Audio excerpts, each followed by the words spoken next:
how many of you all were daydreamers in school, and you just got so lost in a daydream that it became a fantasy world, and the class went on to something else? How many of you did stuff like that?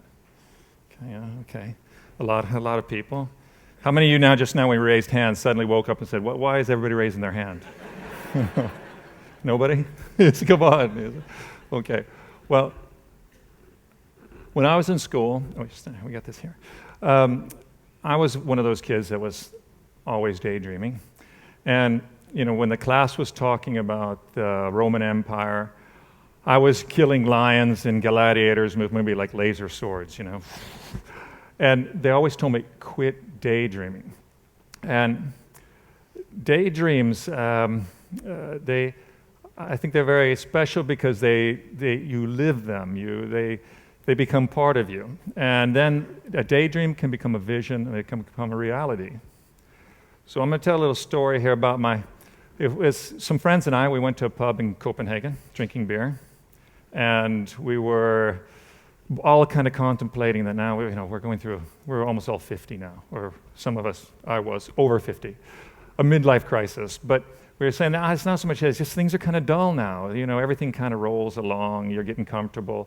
And we wanted to have some kind of adventure. And we weren't really sure what kind of adventure it would be. But I got into an old boyhood daydream I used to have. I got it from Boy's Life magazine. I was 9 years old. And they had a story about a guy named Windwagon Thomas.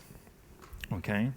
And Windwagon Thomas, back in 1853, in the town of Westport, Kansas, he came sailing in on a wind wagon. The people of the town, give you a picture of a wind wagon. Could look something like this. This is not Windwagon Thomas. But the people of the town saw a wagon come in without a horse. And it was very, this is kind of odd, a weird guy on a wagon that has no horse, and it's being pushed by the wind. And they thought he was a little bit odd. But when he came into the saloon and he told them that he had a vision, that he wanted to sail prairie clippers, and to him a prairie clipper, he described it as a huge wind wagon, and he wanted to transport people from Westport, Kansas, across the prairies, across the deserts, all the way to the Rocky Mountains. These people thought he was out of his mind. Because at that time, it was a 3,000-mile journey. It had 1/10 of the people who tried to make that journey died along the way. But in the end, he was very persistent. He convinced everybody that they should start the Prairie Clipper Company. So the people of Westport started building the first Prairie Clipper. And in the end, it was an enormous wind wagon. It was 12 meters long, 3 meters wide, and it had double mast with square sails. It had wheels that were 2 man high. I mean, those are big wheels, made of iron. And when they finished the Prairie Clipper, they were going to go on a maiden voyage, and they set sail out of town. They got a few miles outside of town, and the wind started picking up. They had a good stiff wind. And they started getting up to 30 to 40 kilometers an hour. Well, at those speeds, they started running into really difficult technical problems. The wheel hubs started smoking. There was too much friction. And the guys in Gothenburg hadn't produced those wonderful ball bearings yet. And then the iron wheels, they were hitting rocks and rough terrain, and they caused so much mechanical shock that the wagon started falling apart. So the townspeople that are on here now, enjoying their maiden voyage, they fear for their lives and they start jumping overboard. And they break arms and legs. And Windwagon Thomas, he's riding his vision out to the end. He gets out into the middle of the prairie and it capsizes. He can't keep control of it by himself.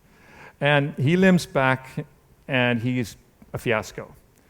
And he's just a small paragraph in American history. Nobody's really heard of Windwagon Thomas. Ask an American, they don't know much about history in general, but they don't know about Windwagon Thomas. And but in my boyhood fantasy, Windwagon Thomas and I, we sailed all the way to the Rockies. We went through prairie and desert.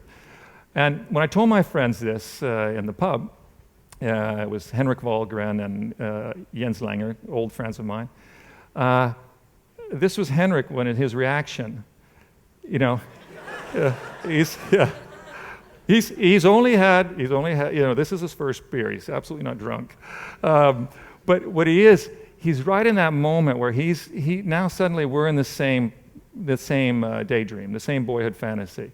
And he kind of just stares out there. And I love this picture because it was kind of quiet. I just took it with my iPhone. And the next sentence he says after this, he says, I know what we have to do. We have to build that Windwagon like Windwagon Thomas and show that he actually could have done it and sail it across the desert in America. And now Jens is kind of getting the same look.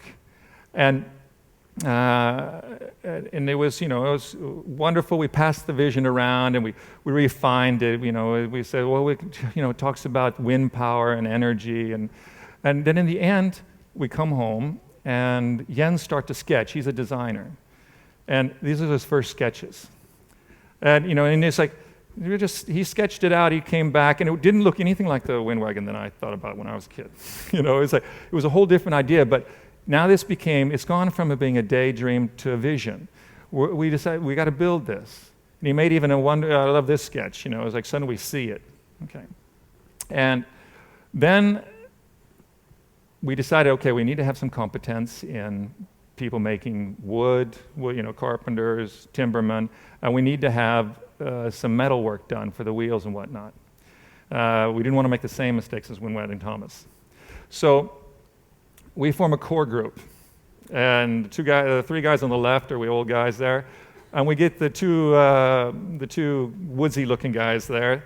They're timbermen, Johannes and Tim. Okay, and we tell them our vision, and they're first they think, well, that's a really crazy idea. Who wants to do something like that?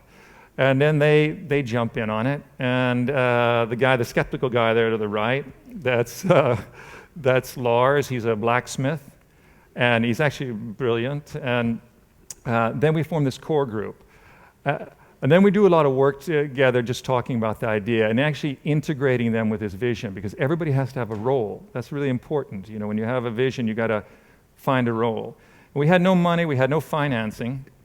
So we just did the first thing we could get to. Johannes' father had a forest with some trees in it. So we went out and started cutting down trees. And we had an idea what kind of trees we needed and whatnot. And Lars, he went out to the junkyard and he just started finding pieces that he could weld together into the wheels and whatnot. At this point, we'd been talking to our friends, and we talked to our friends. They started getting interested, but then we just started building. And I don't know how well you can see all these pictures. I just tried to make a collage because it's a process that goes on. We just make beams and wood, and the whole time we just keep taking integral steps.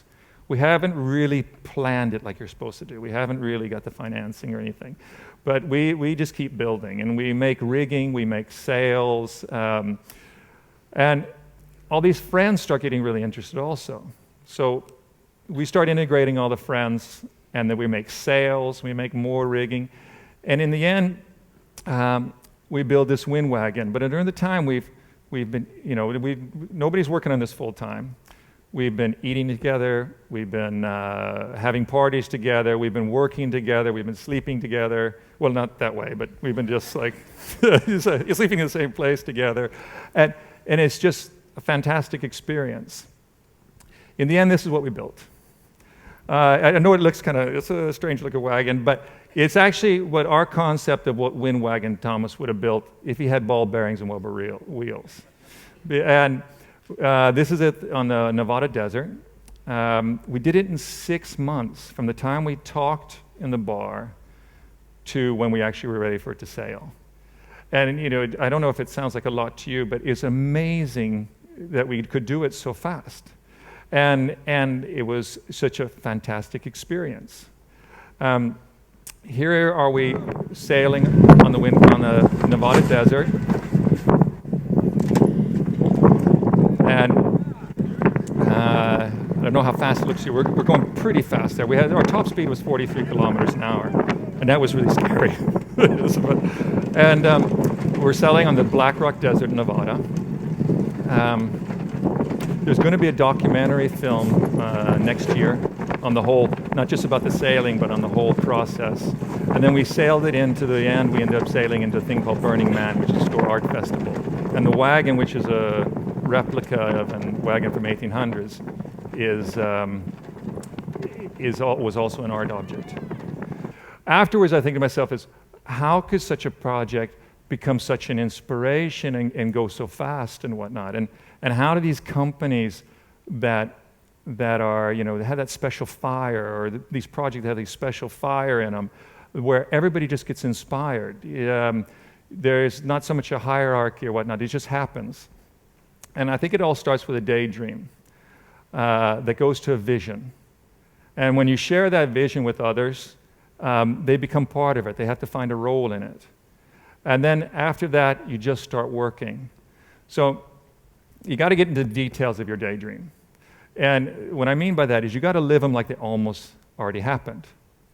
Then actually they're almost real. But when you share them with somebody else, a shared vision, it gets refined, it changes. You have to kind of give up your daydream, but let it change, and there's no prestige in it, and everybody has to find a role in that vision. Then you don't need the organizations or the hierarchy. And then you just have to grab the lowest hanging fruit. Because what we often do, we're taught to do, is to first, you make a project plan, and then you think about all your materials, and I'm taught to do this, an engineer, and make sure that it's all financed and whatnot. But what we often do is we take this precious energy at the beginning of a project, and we use it to solve problems that we'll actually never have. And we build organizational structures that we have nothing to support, really. It has nothing to support. It's not really needed. So that you just take the lowest hanging fruit and do whatever comes closest first. And then if you do hit that barrier, because we often talked about, well, what if we come to a problem that we can't solve? Well, if we come to a problem that you can't solve, you'll know it. Because, you capsize, like Windwagon Thomas.